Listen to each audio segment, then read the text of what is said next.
राधे राधे, जय माँ बाबा। ग्रहों की माया में आपका स्वागत है।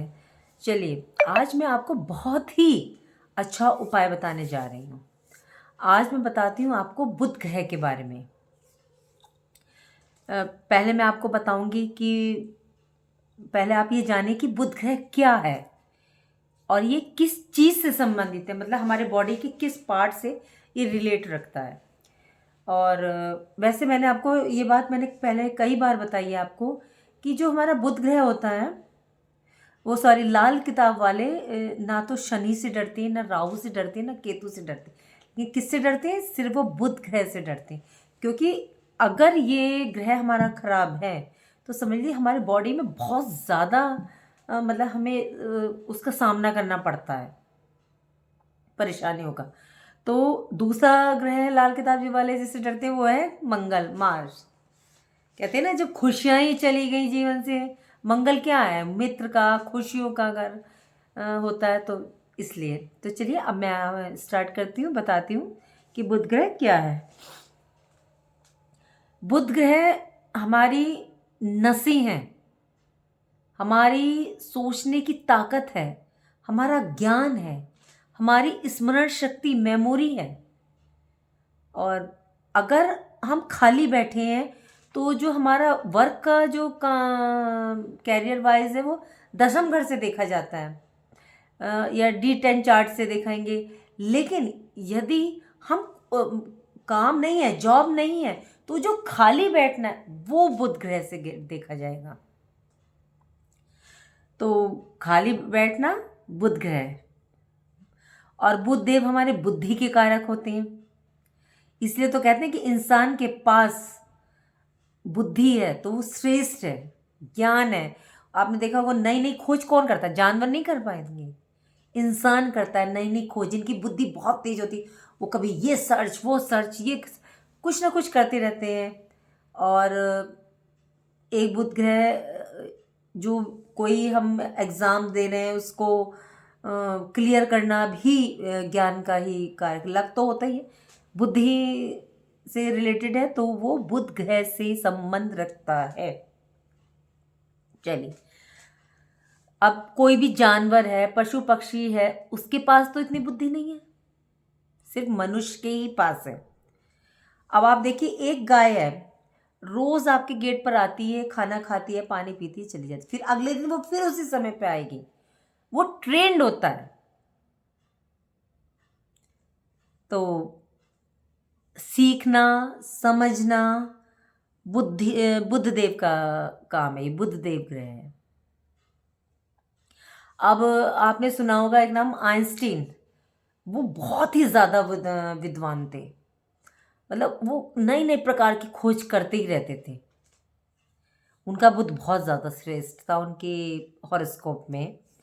तो अब नसें हो गई हमारी, बिजनेस हो गया हमारा, बुआ, बहन, बेटी की जो सुख देखे जाते हैं और जो अगले घर से उनका संबंध देखा जाता है, वो सब बुध ग्रह से रिलेट करता है। और इस चीज़ में तो बुध ग्रह का बहुत बड़ा रोल है कि बुआ, बहन, बेटी आपकी सुखी रहेंगी या नहीं रहेंगी, या उन्हें कोई प्रॉब्लम आएगी। सिर्फ सुनकर बुध का उपाय ना करें, उसको समझें, उसकी तासीर को समझें कि आपके बॉडी में क्या ऐसी दिक्कत है। चलिए, अब मैं आपको बताती हूँ बुध से संबंधित उपाय।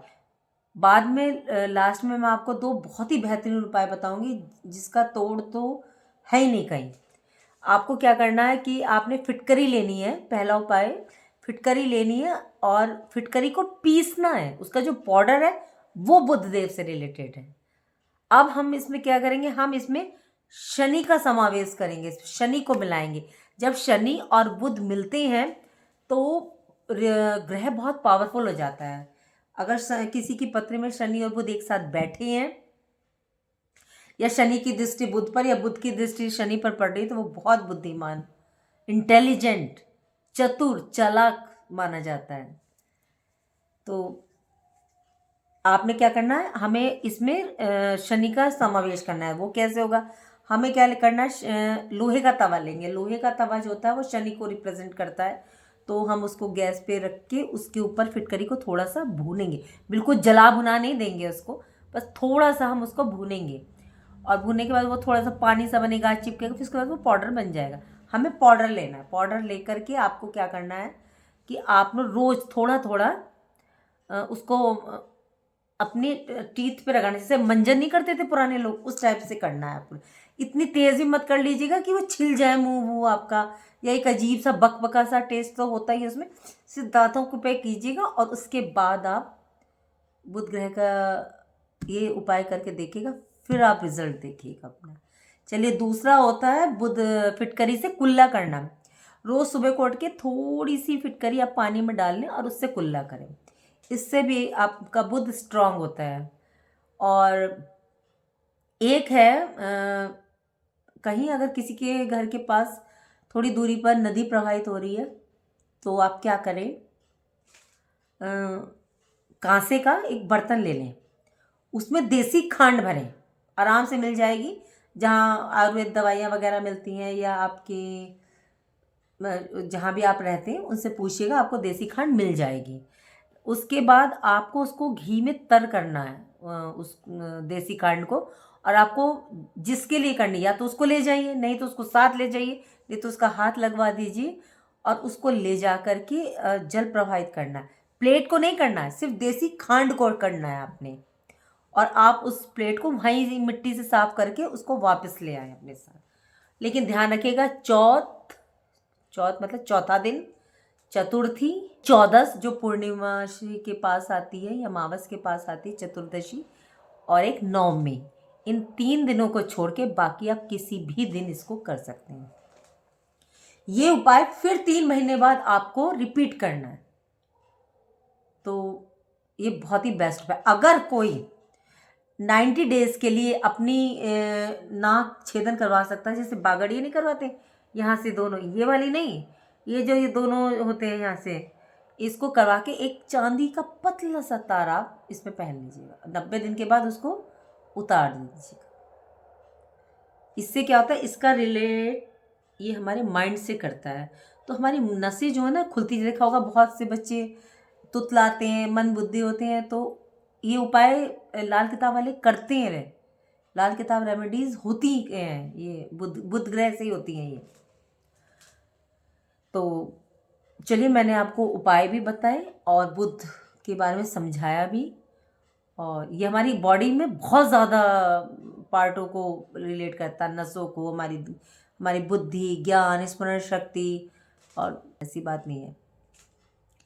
और आप ये उपाय करें तो उसके बाद आप कमेंट करके मेरे को बताइएगा, कि जब आप कमेंट करके लिखेंगे तो मुझे अपनी कमियों का पता चलेगा, क्या मुझे इसमें और क्या चीज़ का समावेश करना चाहिए और किन उपायों को लाना चाहिए। कोई ज़रूरी नहीं है कि किसी को जो है कॉम्बिफ्लॉइन लग रही तो दूसरे को कॉम्बिफ्लैन ही काम आएगी बुखार में, उसको ड्यूफ्लॉइन भी कर सकती। तासीर तो सबकी एक ही है, सिर्फ नाम चेंज है। तो मतलब उपाय तो ज़्यादातर सबके एक ही हो सकता है, उसको ये वाला उपाय ना काम करके उसको फिटकरी से कुल्ले करने वाला काम आ जाए, किसी को प्लेट वाला काम आ जाए। तो थोड़ा सा देखना भी पड़ता है हॉरोस्कोप को, कि किस तरह का ग्रह की छाया तो नहीं पड़ रही, किसी की किस घर में बैठा है, ये भी देखना पड़ता है। क्योंकि ज्योतिष कोई बहुत छोटी सी चीज़ नहीं है, पूरा ब्रह्मांड है। चाहे इसको साइंस से समझे चाहे कैसे समझे, ये पूरे ब्रह्मांड में समाया हुआ है। तो चलिए, कमेंट करके जरूर बताइएगा। और जो नए हैं वो प्लीज़ सब्सक्राइब कर लें, बेल आइकन को दबा लें, लाइक करें, कमेंट करें और बताएं।